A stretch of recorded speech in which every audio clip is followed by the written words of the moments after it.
Good morning. Hey, Lloyd, good morning. How are you this morning, Ricky? I'm doing okay. How are you? Doing well, thanks. I'm ready for spring.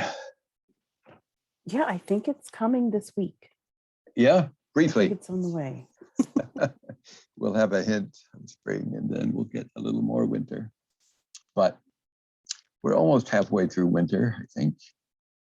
At least according to the calendar. So 6 more weeks to go. 6 more weeks. And tomorrow, what's his name? The groundhog, Punxsutawney Phil will do his thing, and we'll have his prognostications. Awesome word. Yeah. Yeah. Good morning, Sheldon. Good morning, Nicole. Thanks for joining us. We're going to get started here at 3 after. We'll give a couple of minutes of grace. All right. Good morning. See who else Hey, can join Sheldon, us. good morning. Morning, Yeah. Nicole. Lloyd, do we need to have anything pulled up? Hey, Nicole.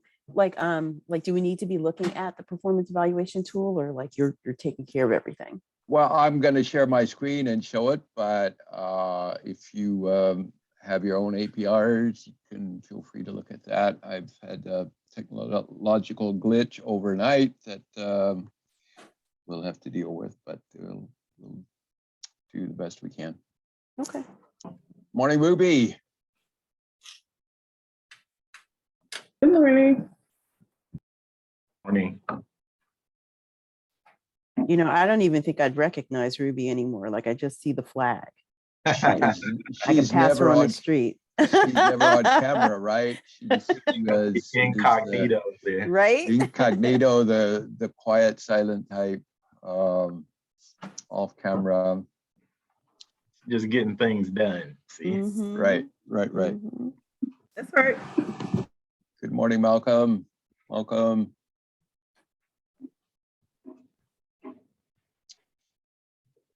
Ruby is recording this and we're going to post it on the COC website so that others who missed it hopefully can review it and do a good job. All right, we're going to start here at 3 after. How are you this morning, Malcolm? Malcolm's in the office. I am in the office. How can you tell? Dutifully wearing his mask. Yeah. Good morning, everybody. We'll all be so happy when we get through this. All right, thanks for joining us this morning. We're going to get started. I believe everybody knows one another's. Anybody need introductions of anyone? I've been around the block a time or two in this good work that we're doing. So thanks for joining us this morning. We decided to offer this orientation because we're making a big change this year with the performance evaluation tool and the semi-annual evaluations. The big change being that we are expecting organizations to submit the performance evaluation, a completed performance evaluation tool for each of their projects, as well as the housing first assessment, doing a self-assessment, and a cover letter from their organization's chief executive officer or executive director describing the process they used and who was involved in that, particularly the housing first self-evaluation. The agenda I have this morning is largely to review the performance evaluation tool itself, as well as the, somebody's, perhaps mute yourself unless you're talking. I hear some background noise. Sounds like, okay, thank you. So we're going to review the housing first assessment tool to start with, and then switch to the performance evaluation tool, highlighting particularly changes to the tool, as well as offering suggestions for the use of the tool and letting you know about an upcoming spreadsheet that I'll be sending you to hopefully make it easier to complete that assessment. So that's kind of the agenda. I expect we should be done no later than 11:30, perhaps not that long. It depends how much dialogue and conversation we need to have. I am going to be sharing my screen. Let's see if I can. Okay. I want to share this document. Hopefully you can now see the Housing First assessment tool on my screen.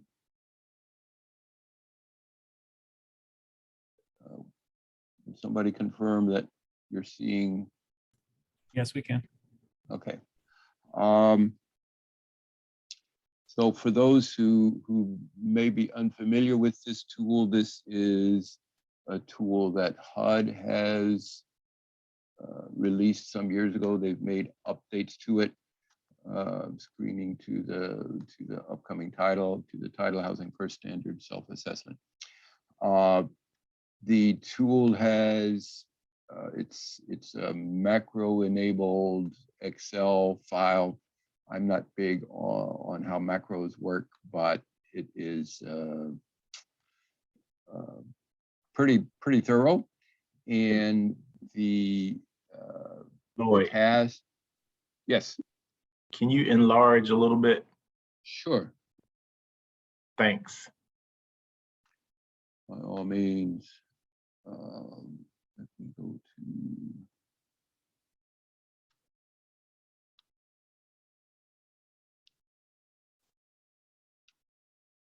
Better? More? More, Sheldon? That's good. All right. Yeah, feel free to make your needs known. It's important. As it says in the overview, tool aims to assess and document how closely a housing and service provider adheres to recommended best practice standards of the Housing First model. We are asking this consistently of our COC funded projects because of the importance the COC is placing on Housing First implementation. We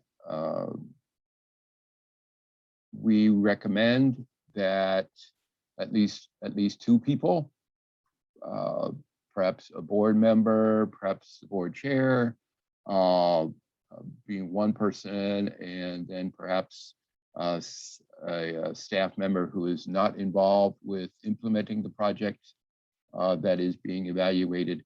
At least preferably two people, preferably three, really, if you can.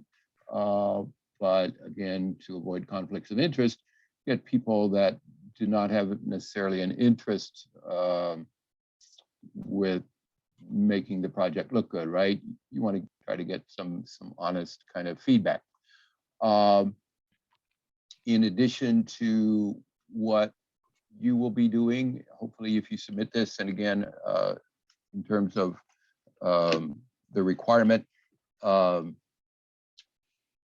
projects are still free not to complete it. However, if you paid attention to the performance evaluation tool, there's about a 10% penalty. You lose 25 points on the scoring if it is not submitted by the end of February.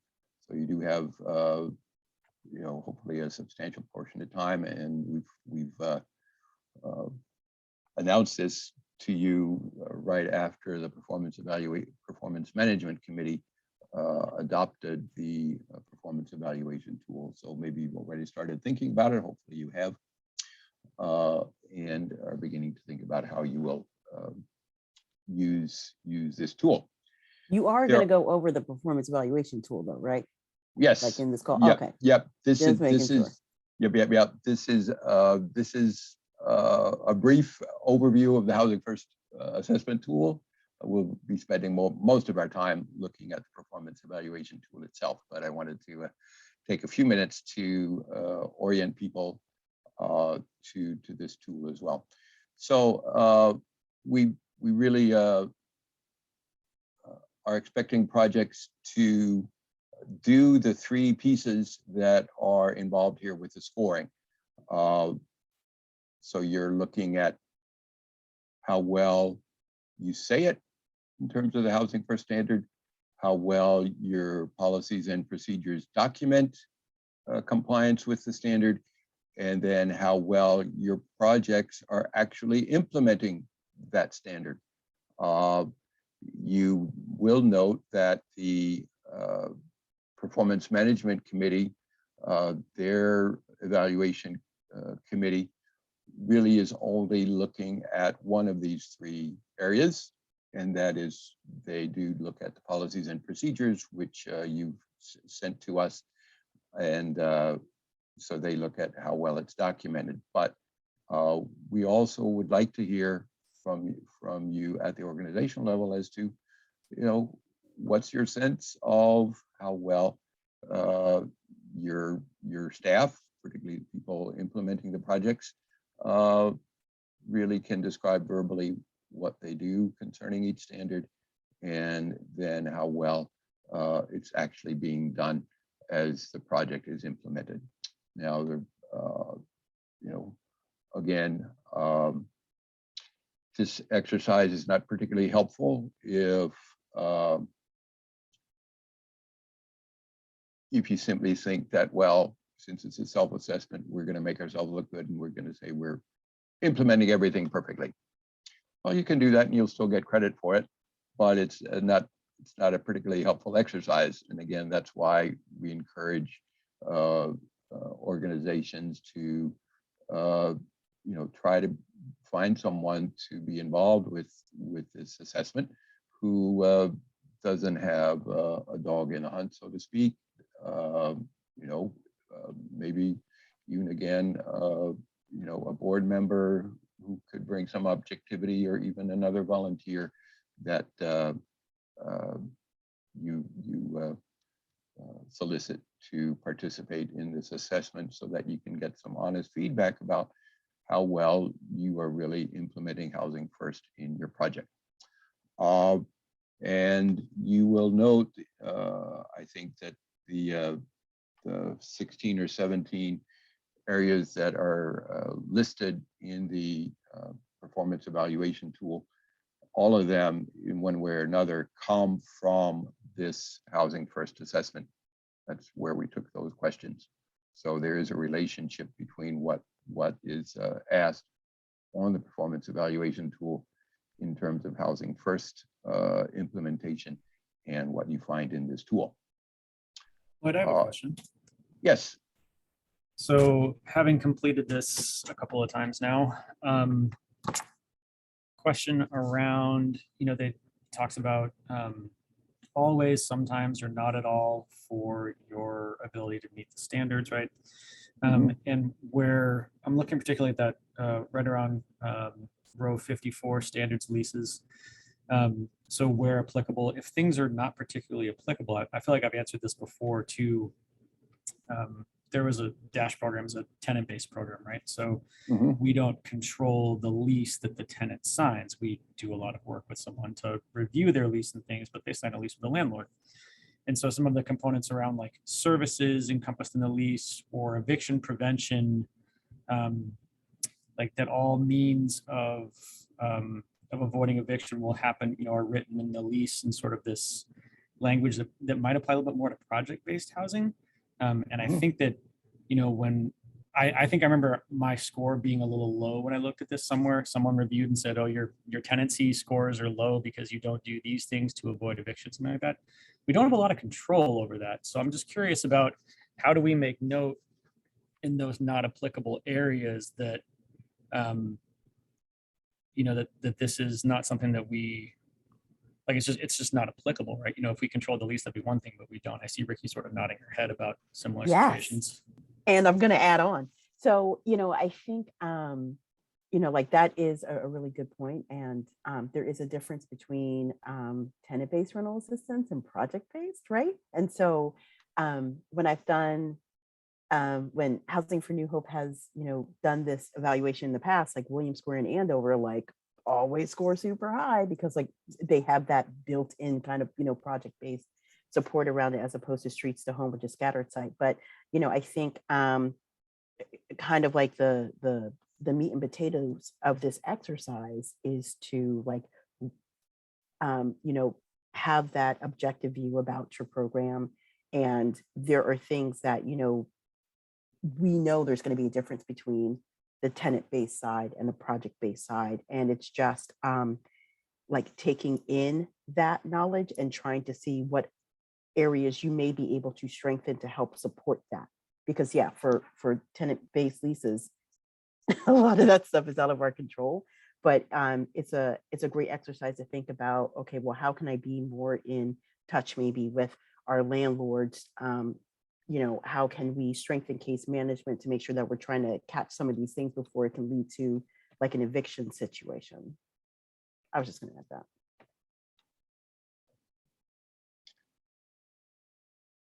Okay, yep.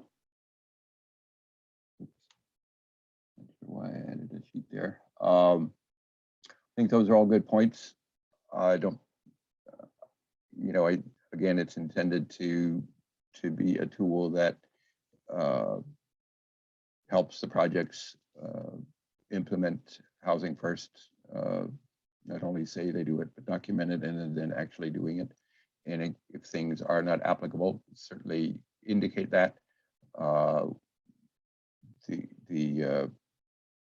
We will let the performance management committee's evaluation committee know particular questions that you as the project implementation folks have indicated is not applicable. And if the committee agrees, then we will reduce the scoring, take those 1 or 2 points off the component 5 of the tool. Lloyd, That does makes the sense. committee read the notes that that service providers put in the optional notes here? Because in past submissions, that's where I would document the difference. Like I would say, this is a tenant-based rental assistance program, and we don't have control over blah blah blah. Like, are they reading those notes? Because if they don't, I'm not writing the 1,000 words that I wrote last year. Yeah. That's a good. Yeah, I think we're working. Part of this exercise, I think, is to strengthen our process this year, and we will work harder to make sure they have opportunities to read the notes and pay attention to it. So it's a Because good I point. really feel like if you're going to make your projects do this, then the scoring committee needs to do the due diligence and actually like I hear read you. through the things. Like it's I'll give you an easy to just, explanation for everything. Yep.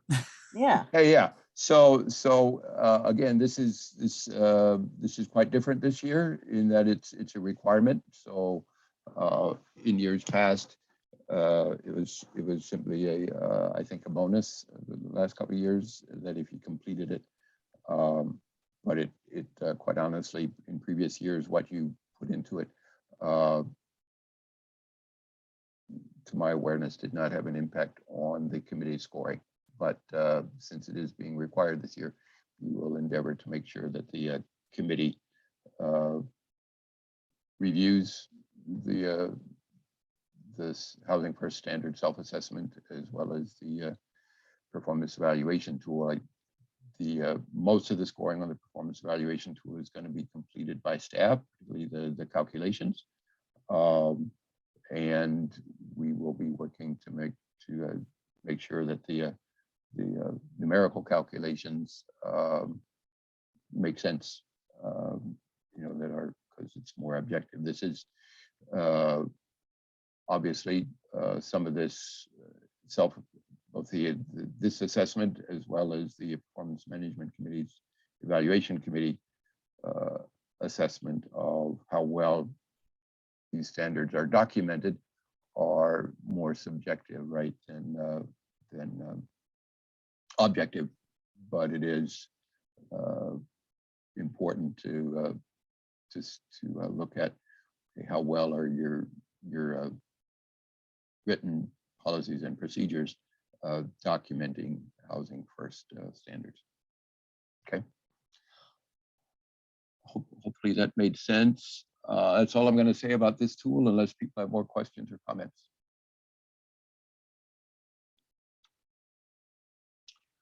All right, thank you. Then we're going to go to the performance evaluation tool itself.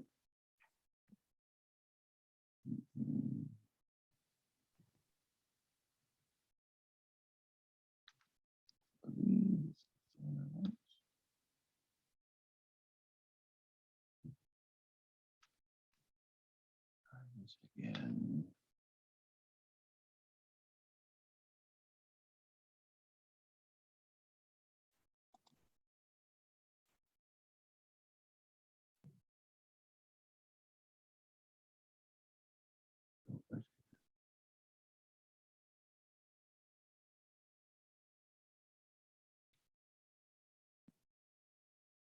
Just a moment.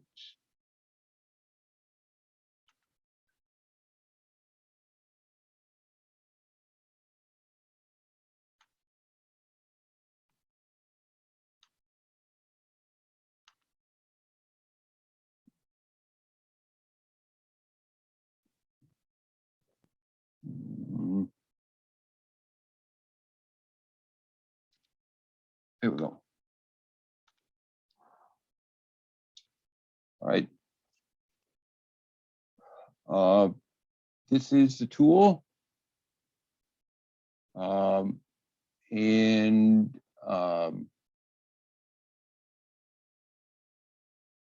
particularly want to review new questions on this tool that were added by the committee this year, based on recommendations and dialogue with the COC staff, myself, Colin, and Hanalea with Ruby support as well.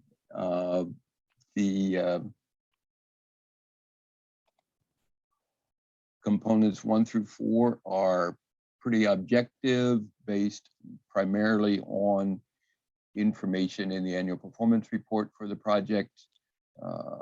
Again, we are doing semi-annual evaluations to encourage projects and organizations to pay consistent attention to how well projects are implementing the project, and as well as really looking at how well their project participants are hopefully moving towards increased self-sufficiency. So this tool itself is set up to kind of guide you through each of the questions when the standard for performance is the same for both rapid rehousing projects and permanent supportive housing projects. The question is only asked once. Other times, like for question two, we have one standard for permanent supportive housing projects and another standard for rapid rehousing projects, although they're both related to the issue of permanent housing stability.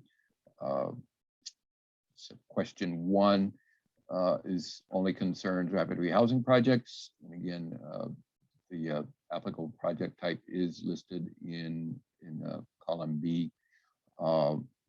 Then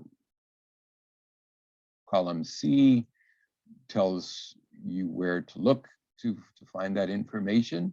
In the generally in the APR, there are some questions that ask for information from SAGE, which hopefully you're Excuse me, familiar with. Lloyd. Yes. Hey, I think folks need a little enlargement. Okay. Thanks for highlighting that. Let me see. How's that? Ooh, too much. Too much. Maybe All right. 100. Let's try 100. All right. Started with 125 because that's what it worked with on the other one. How's that? This is good. Yeah. That's good. All right. Thanks for letting me know, Sheldon. I appreciate that. Yeah, so sources listed, again, often in the APR, but other sources referenced as well. If there's a calculation involved, generally it is a question of division, dividing numerator, the top number of a fraction, by bottom number, oftentimes the total number of participants or the total number of adult participants, depending. Just kind of what it might be. And component one, for the last couple of years, we've also offered growth points. Meaning, has there been year-over-year improvement? And for this spring evaluation, we are looking at the improvement from calendar year 2021 to, improvement from calendar year 2020 through calendar year 2021. For the growth points in the second evaluation later this year in reference to the COC competition, the growth points will look at improvements from July 1, 2020 through June 30th, 2021, and how that performance compares to July 1, 2021 through June 30th, 2022, assuming again that we have a schedule that allows us to measure performance for those periods. Okay, so the one issue that sometimes can cause a challenge with the calculations in the Excel spreadsheet that I will be sharing with you is that if the project, for example, on question one for rapid rehousing, if the performance is greater than 50%, the score needs to be adjusted to the maximum points possible, which is 20 points for that specific period of performance, right? So that if your score is 75 points, the Excel spreadsheet under F, let's see, or under H, there's may give you a score of 22 points. And so you'll need to adjust it down to the maximum points possible of 20. Like question. Yes, sir. So there are some, you can show how much I know about macros too. So there are some formulas in here then, with the intention being that, like I have this printed out in front of me, the intention being that we're updating this into the spreadsheet digitally so that then it's running some calculations for us. Correct. This document currently is I'm showing you the PDF document. We completed this in the in MS Word, so this, but I will be showing you a Excel spreadsheet that will be that'll have formulas in it so that you can work with that, because we do want to make this as easy as we can. Okay, That'll be super helpful because yep, I always find it. Yep, we're coming to that. Okay, so a lot of these questions, and feel free to ask more questions. Again, growth points, again, are only under component one for, I think, 5. One more question, Lloyd, Questions? Yes, Malcolm. about that previous point. So I'm looking at the email that you sent before, and we do not have the Excel spreadsheet for the evaluation Correct. tool yet, correct? Okay. Correct, that is correct, yep. So growth points, 1 point for each 5% improvement to a maximum of 5 points. You cannot get more growth points than 5, and you get full credit if you're meeting the standards for both years. this is a bit of a challenge if, for example, you came close to the standard one year but didn't quite meet it. It is what it is. Not going to get into discussions about that. Lloyd, Yes, ma'am. for the 2021 result, like you're expecting us to have that filled out too? Nope. Okay, I'll be getting that to you as well. so, okay, so the only thing that we have to do when you send out the Excel spreadsheet of this is put in the numbers for the APR that we ran, and that's it. Like, we don't have to do the growth point part. Well, you will need to calculate growth points. I will give you what your 2021 scores were based on Oh, the okay. committee's evaluation, but then you're going to need to enter it into this year's spreadsheet. Okay, But I'm reviewing this so you understand, hopefully understand the questions that we're reviewing, we're asking about. Okay, Nicole, you're quiet. You're good. I'm good. All right. Taking it all Appreciate in, reading and making some notes. All right. Very good. One good thing is that question 2B, there's a percentage already provided in the APR, so we don't need to do additional calculations. That makes that point easy, and we revised that this year so that you don't need to do any calculations there. You just take it directly from the APR. And certainly I'm available throughout this process for consultation. Colin and I have been doing this now for a couple of years, and when we review our scores, it's not uncommon for both of us to make corrections because it can be a little complicated, just particularly in terms of finding the right numbers in the APR. Okay, so So one other question, Lloyd. I mean, so I know we raise this probably every year, but was there any discussion or consideration around the time frame, given that, you know, our grant is like March to February, and then we're always pulling for different time frame to be, you know. yeah, well, the reality is that we have I think 10 funded projects that we're looking to evaluate and score this year. The contractor grant agreement years for our projects are all over the place. Some are March to April, or excuse me, March to February. Others May 1 through April 30th. Others, you know, July 1, I think, through June 30th. Others September 1 through Okay. August. So I think we just feel it's, you know, let's look at how you're doing. We want to, I think, try to do, you know, kind of fairly for everybody, right? So Okay.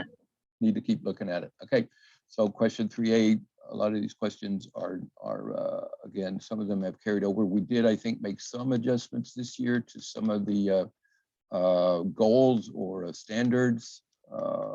Total income, the committee decided to have the same standard for everybody, because I think as we looked at the particularly summary data, there's consistency there. Okay, so that's another one, I guess I want to ask about that whole income. Mhm. Given the fact that, I mean, a great deal of our folks have no income, adding income is really not in the cards for them. I know that always kills us, because I mean, last time we would add a, you know, a decent score, more decent score, but you know, we automatically pretty much get a 0 for that. Well, And it's serving harder, serving folks with no income and folks who are, that's not an item for them, really makes us look bad. It's like, we Yeah, should- and I think we may have made some adjustments with an awareness of that challenge for your project, but all of our projects are challenged. HUD really is looking for permanent supportive housing projects to have a goal of at least 20% of participants having some employment income. It's clear when you look at table 19A, I think, or A1 and A2 in the APR, that maintaining income does not mean keeping it at zero. It means maintaining the income that you had when you entered the project and increasing it. So I think we want to continue to encourage projects to invite participants to look at what they can be doing to increase income so that they can, over a period of years, whether they're chronically homeless in a rapid rehousing project or in a permanent supportive housing project, that they're moving towards greater independence and greater self-sufficiency. That can be a years-long process, but question 4 again looks at, are they maintaining their income, even if it's a small amount? So I would say, Lloyd, I mean, that's great. But a lot of the folks that we end up serving through this are, how would we say, mature or older adults with multiple disabilities and health issues where work is not, income is not going to be in the picture. And it's almost like we'd be better not serving. Well, the other point to make is that the standard is not that everybody does, but current standard is 75% of the people maintain or increase their total income. And the standard for rapid rehousing, even for employment, is that 40% of the participants maintain or increase. So there is some recognition that, yeah, this is not going to work for everybody, but it is, I think it's saying that, yeah, but we want all of our projects to pay attention to these standards, and the case managers should be, inviting people to say, ask the questions periodically, at least, are there things that you could be doing to, become more self-sufficient over time, and maybe for one participant, it starts with, how are you spending your time? Could you be volunteering, maybe at the shelter or in another community organization? What are you doing? I mean, the reality is, in our society, 90% or more people with disabilities are working. There's a lot of people, that work even though they have disabilities. Not everybody can, but even part-time employment can help a person's self-esteem and help them grow over time. Can I say something? 2 things. Please. One, Sheldon, I see you, same struggle. I affirm you in Yep. that. Yep. Also, Lloyd, can you, on the right side of the screen, there is an arrow facing right. Can you click on that? Like in the middle, on the right-hand side of the screen. It'll close out the window that's great open. PDF. Yeah. Go to your left. Oops, where'd your cursor go? I think it's in the gray there, Yeah, it's a gray triangle pointing to the right. next to send for. Yeah. That's a send for comment. In the middle. Go down. There you Yes. Thank you. Thank you. Appreciate the help, because I don't necessarily see everything that you guys see. So Yeah, no worries. appreciate. One other appreciate you letting me question, know. Lloyd, about this conversation about income.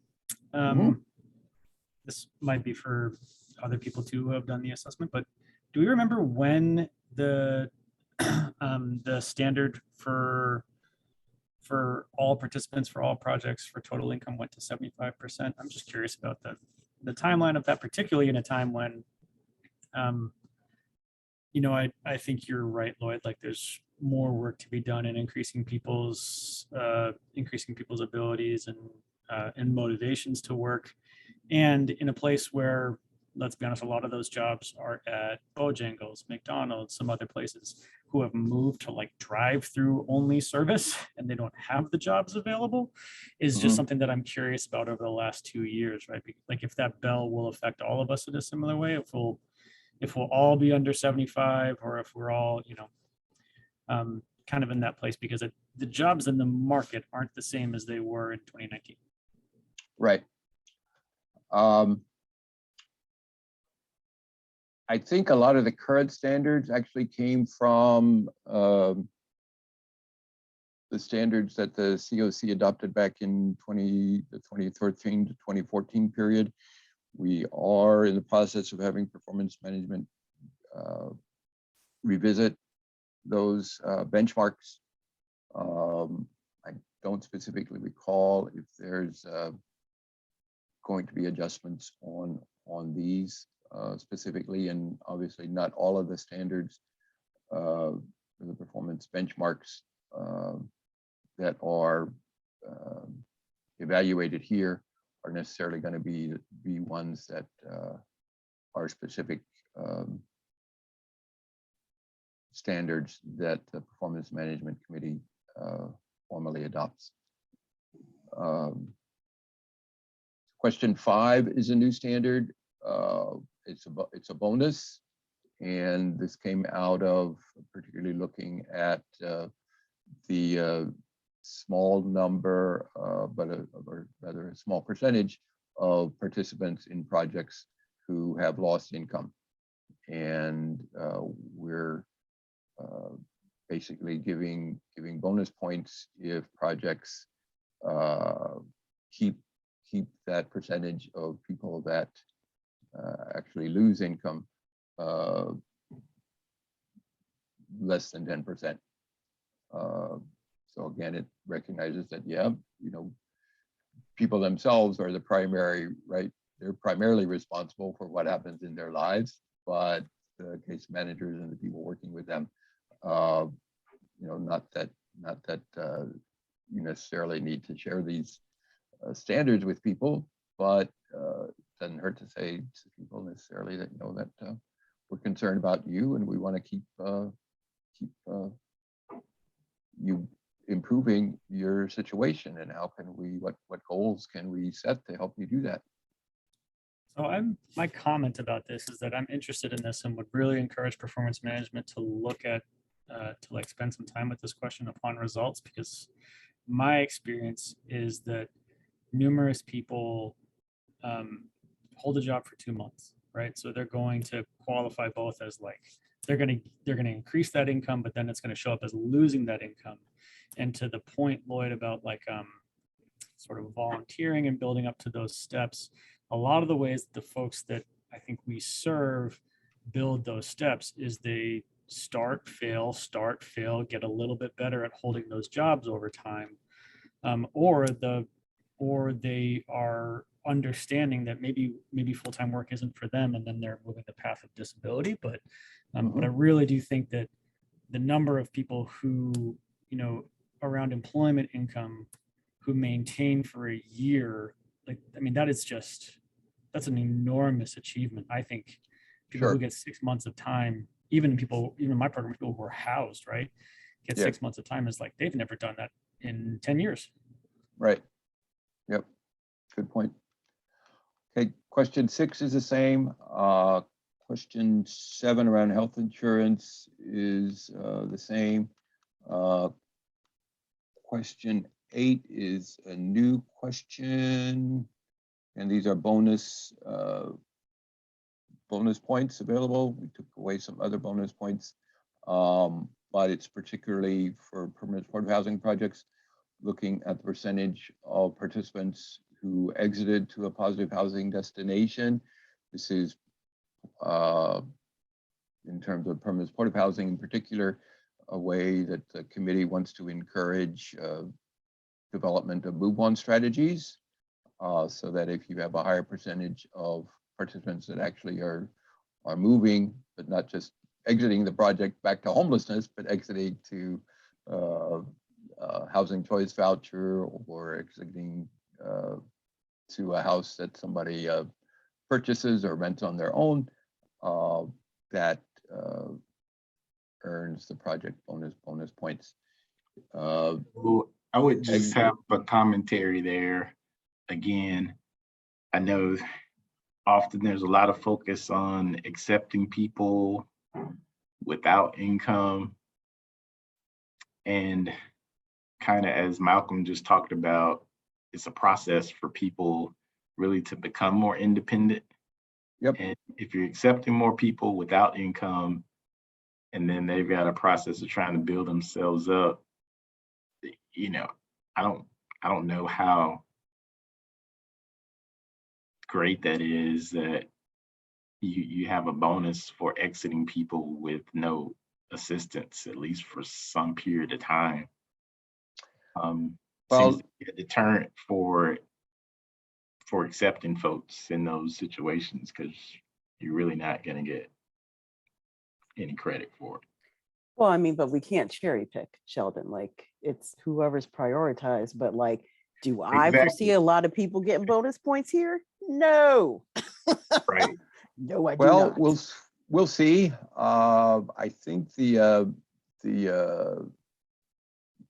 percentages that earn bonus points were based on averages for our projects. I think I ran APRs for the reporting groups of permanent supportive housing projects, and then for the rapid rehousing reporting group, and looked at the averages. And so that's how how these percentages for the various bonus points were set. Okay. So we'll see. Question 9, the committee did want to encourage projects to submit their annual performance report in SAGE on time. You will know whether that's happening or not. If you did, great. If not, there is a 10-point penalty. A lot of the rest of this is the same. Question or component 2, a lot of the value of these questions was reduced because there is recognition that projects have less with coordinated entry are focusing on accepting referrals from the coordinated entry by name list referral process. But the committee felt that we still want to pay attention to how the need of people entering projects. And we added length of time homeless, question 13A and B, as a to kind of fill in the overall picture of the severity of needs. And then So another question. So was there any consideration, say, when you think about how many people you have with zero income entry or multiple conditions, like the harder to serve, the more people that had more conditions or harder to serve, that there might be some bonus for that sort of thing? We didn't consider bonus points for that. More points, possibly. Yeah.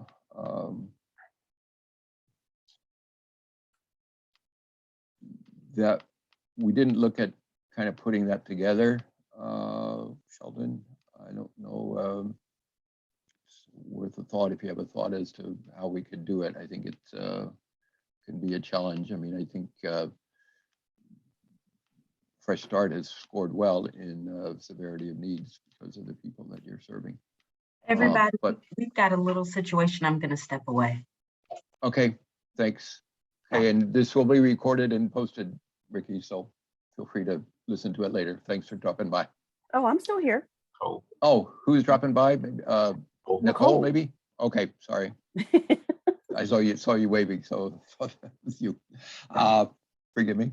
So looking at reasonable project cost, we did make adjustments to the overall cost based on the 2021 GIW numbers for the second evaluation later this year. We'll make adjustments again to the project cost based on the actual awards from the 2021 competition, which Can you generally scroll up for 1 second about that question real quick? Mhm. Is this the one that you all are answering? Well, we will answer it, and I mean, you guys also can make a calculation based on this information. I saw there was a note. So projects submitting a self-evaluation may omit submitting scores for the following questions for both 2022 evaluations 16A and 16B. Okay, so if that's what we're saying, then yes, you can admit it. That question just was always Yeah, challenged my limited math skills. yep, mine too. I affirm you, Malcolm. all I right. affirm you. Unspent funds, unspent fund is a change where this year the committee did decide to actually do some scoring. So again, we're grateful projects are doing better with spending all of their funds. Hopefully we won't have anybody losing points, but it is a 1 point deduction for each percentage point of an award left unspent. So if your award was $100,000 and you had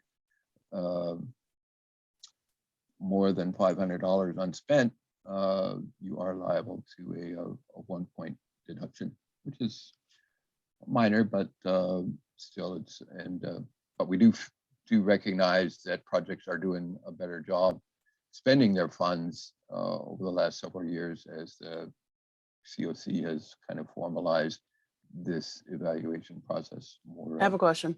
consistently. Yes, ma'am. So are you looking at, for this question, like I can't tell if it says like, which HUD fiscal year are you looking at to answer We're- this? We are looking at the Project COC award in the most recently completed year reported in SAGE. So that would be, for the most part, if you're looking for a whole year, it's going to be fiscal year 19, correct?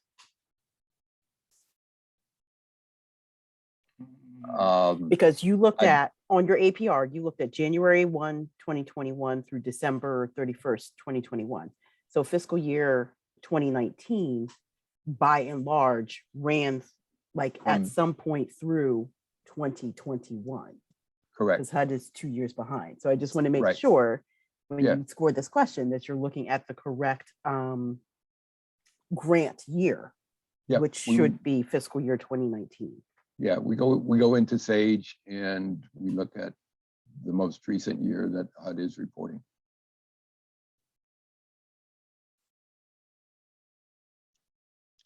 Right.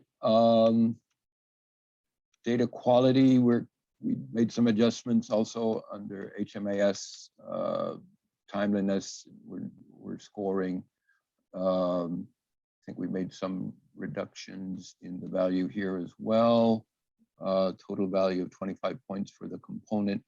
There's no longer bonus points for timeliness, but we are still looking at both what percentage of entries were done within 10 days, and then what percentage was done within 0 to 3 days. Lloyd, for question 14 around racial equity and question 17 around unspent funds, or the second component of that are informational for committee use only. Will they be following the trajectory that previous questions that were once informational and now scored are moving? Should we be expecting them to be scored next year? I can't give you an answer to that. I do not know. I don't believe at this point, based on the dialogue that the committee has had, that we would necessarily be scoring racial equity. But that may change. I mean, but that's not been the direction we've sensed the committee moving towards. All right, so then component 5 is largely the same, again, based on the committee's assessment of how well policies and procedures are documenting Housing First standards, with the exception of questions 25, A, B, C, and D, which, well, A, still relative to documentation in your policies and procedures, but then 25, B, C, and D are based on information submitted by the coordinated entry administrator, which, as you know, is Analea Overman. Hey, Lloyd, Yes, question number 24. Scroll up. assessments. Yeah, so is that like, are you expecting like the housing plan assessment to be submitted as well? Because I know I didn't send you that. Like, I sent you our policies and you know, for the program, because that's what was asked. Yep, right. And the APRs, but I didn't submit our assessment. So like, are we sending that too? Probably that was an oversight on our part that we should correct. Yes. Okay. So, And I want to work make sure on- that like it's for the program. So like for Streets to Home, we've got our housing plan. For Rapid Housing, we have our Right. housing. Okay. Right. I'll go back to the Housing First assessment tool and reference what it says there. Look at that. Thanks for bringing that to our attention. All right. And that's the review. So we put the self-assessment as component 6, a separate section. Again, loss of 25 points if you don't submit any of the 3 documents required. 20 points for only submitting 1, 15 points if you only submit 2 of the 3. And again, the 3 documents to submit are the project evaluation assessment tool, project evaluation tool, which can be simply the Excel spreadsheet. It does not need to be a copy of this document filled out, but can be the the Excel spreadsheet, the completed Housing First standard self-assessment, and then a cover letter signed and dated by the organization's executive director or CEO, stating that they have reviewed both documents and believe the 2 assessments accurately represent the performance of the project. Okay. Now, any final questions about the assessment tool itself? And primarily this provides instructions for how to do it.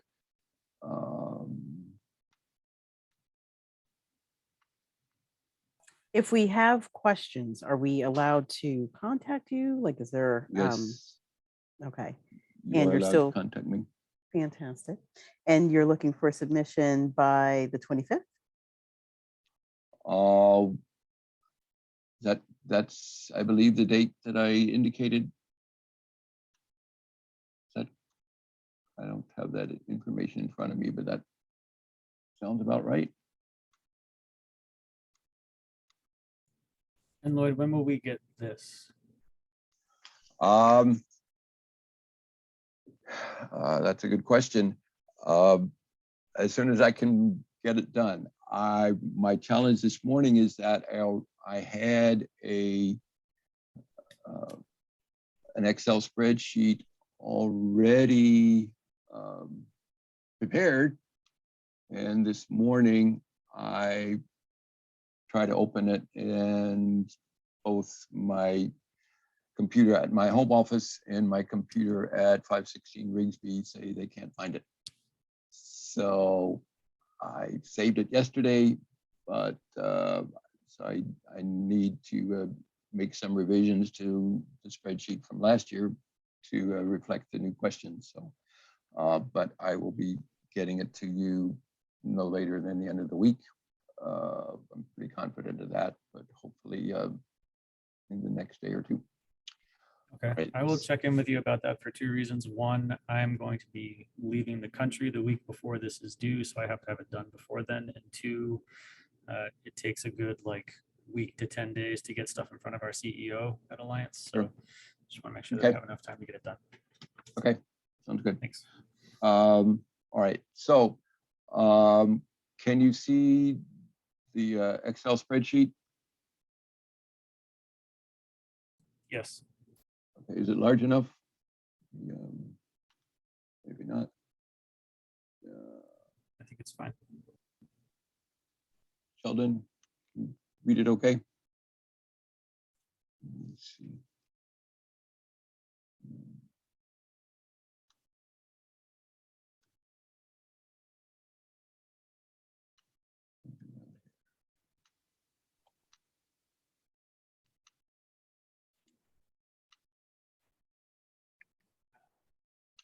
You can always use your little plus minus at the bottom of your document down there, Lloyd, Okay.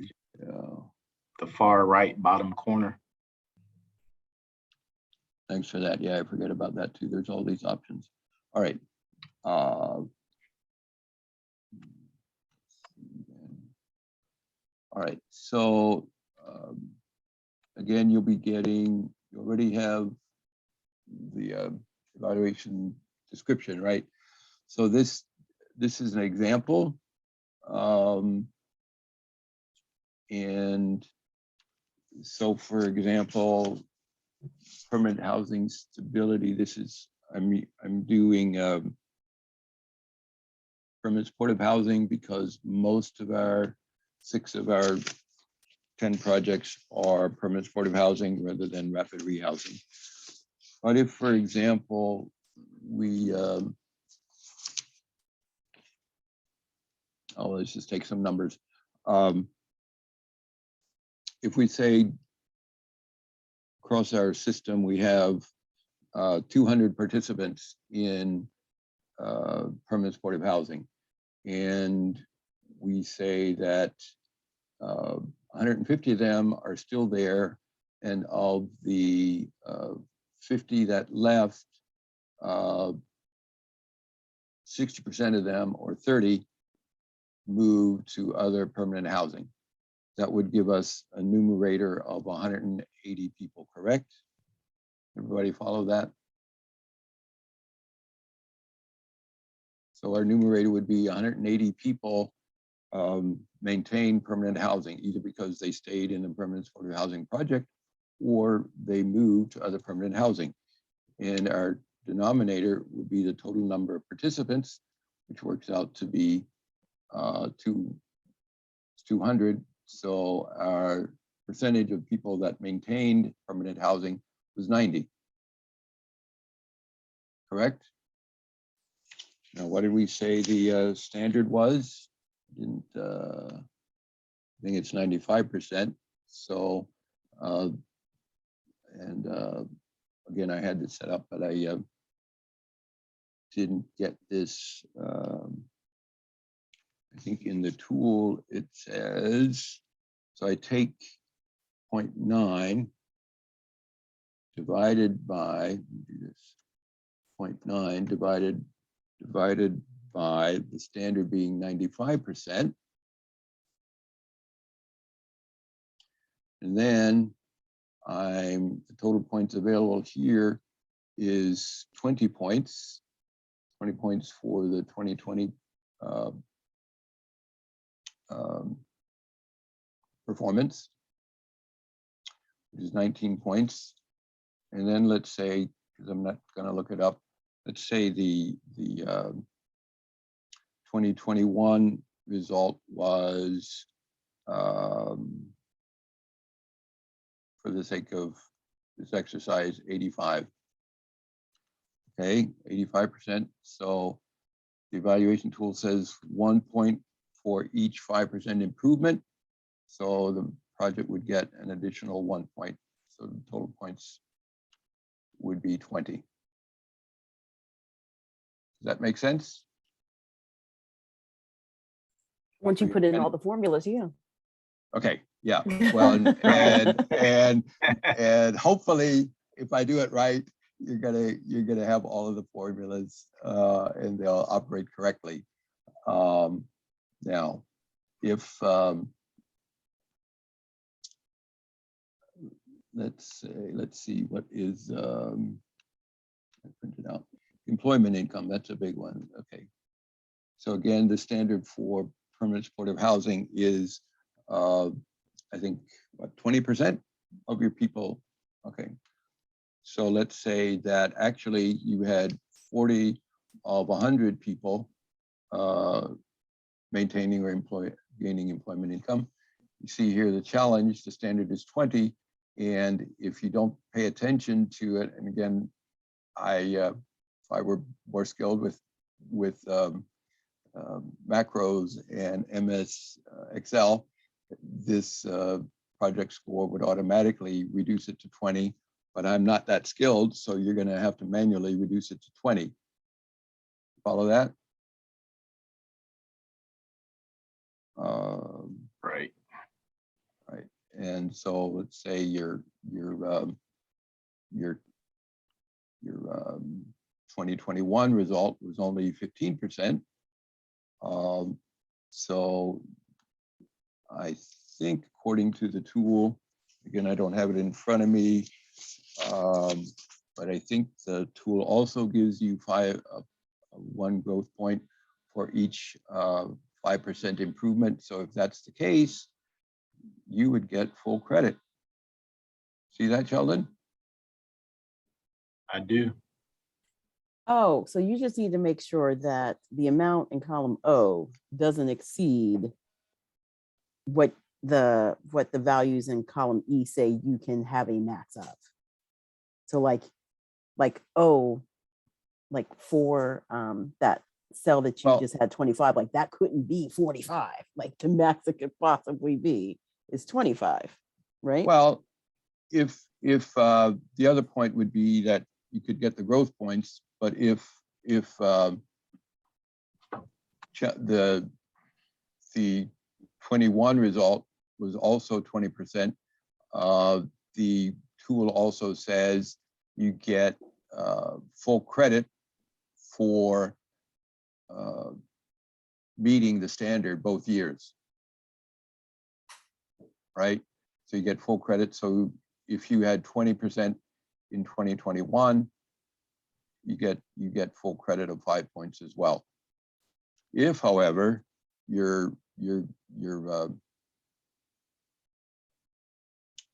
So you get the same points if you had a good year where you grew your income for people as you do as if you had 2 solid years where the income stays the same. You could max out at the same growth points, is what I'm hearing.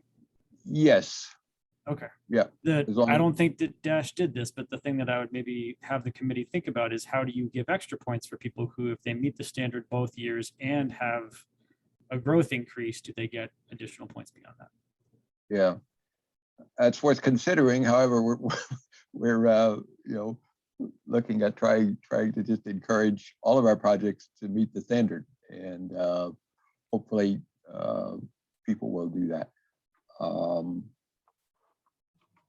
If so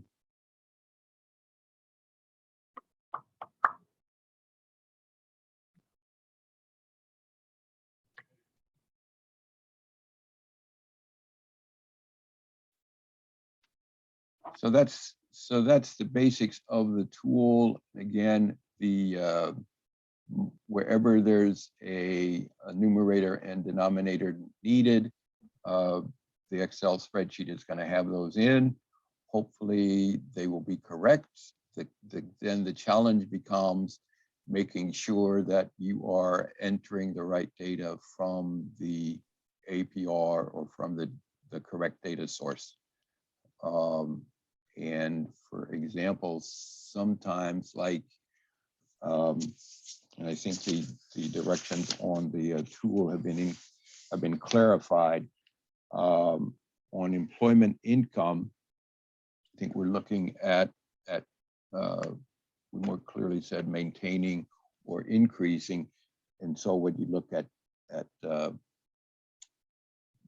tables 19A1, and let me, I'm gonna stop sharing this and let me share the APR if I can.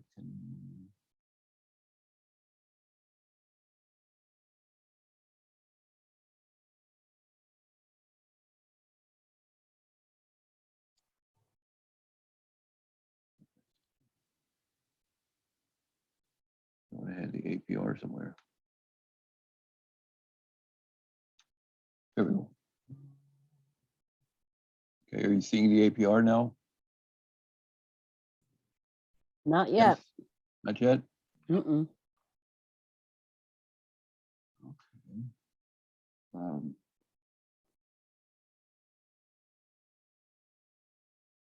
hmm.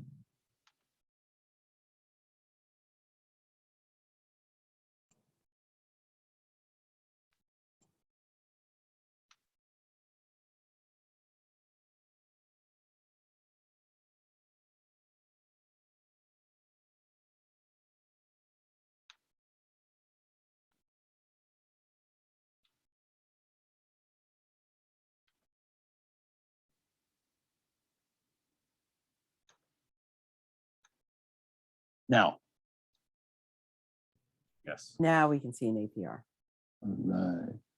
Now to actually make it large enough so that you can read it. Can you read it okay? No? It's good for me.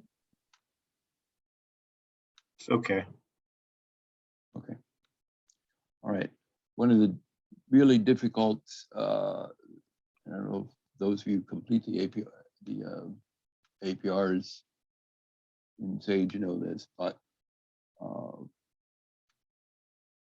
questions about income are a particular concern to concern information in tables 19A1 and 19A2. And so very briefly, for loss of income, we are looking at these two, the second and third columns had income category at start and did not have it at the annual assessment. Retained income category, but had less money at the annual assessment than at start, right? So those two both look at loss of income. Then so those are the numerator when you add them together from table 19A1 as well as table 19A2, which concerns adult leavers. Again, the universe is adult leavers in 19A2, and 19A1 is adult stayers. All right, so loss of income concerns those two. The denominator is from this third last column titled total adults, including those with no income. And the first row of numbers or data is number of adults with earned income. So specifically looking at employment income. When you're looking at total income, you're looking at the fifth row of data, which is the number of adults with any income. That is total income. So it's hopefully clear enough. When you are looking at increases in maintaining or increasing employment or total income, you're looking at the fourth, fifth, and sixth columns. I don't know, can you see my cursor moving? Okay, so retained income category and had the same amount of money at annual assessment as at start. Retained income and increased it, or did not have the income category at all, but gained it. And so when you look at the numbers here, we had across the system, this is an APR for, I think, all of the reporting group of permanent supportive housing projects. We actually had 27 people retain or increase their employment income. which is slightly more than 10% of the 225 adults in our permanent supportive housing projects. And we had 24 and 91 and 40, which is what, 30, 155 of 225 people increasing or maintaining or increasing total income. But we only had, you know, again, a small number, 12, 17. So less than 10% of the people actually lost income. So again, I mentioned that I used this information in the APR to come up with those goals. When you look at leavers, don't have as many leavers, obviously, because most of this is permanent supportive housing, so more people are staying. But even there, very few people are losing income. Some are, but we are seeing some leavers even within permanent supportive housing. 25 of the 39 adults who left didn't have the income category at start. Well, 25 didn't have it at start or exit, but we did have 8 that didn't have it at the start and gained it. So that's 8 of 39 is almost 20%. 8 of 40 would be 20%. So it is possible for people to increase their income. So I just wanted particularly to highlight those columns when you're considering those calculations. Is that helpful? Yes. All right. That I think is pretty much what I wanted to review. Again, I apologize that I thought I had the Excel spreadsheet set up and did have it set up, but then somehow or other the gremlins of technology have messed me up on that. Anything else? Any other questions that you guys have as we begin this process? Not right now. All right. I need, if you've not yet already submitted it, thanks to those who have, your policies and procedures and the APR for the calendar year 2021. It was due yesterday, and I'll also be putting a request out for the assessment that is used to help develop the kind of the case management plan for the project participants. And I'll send out a note about that. I'm sure by the end of the day.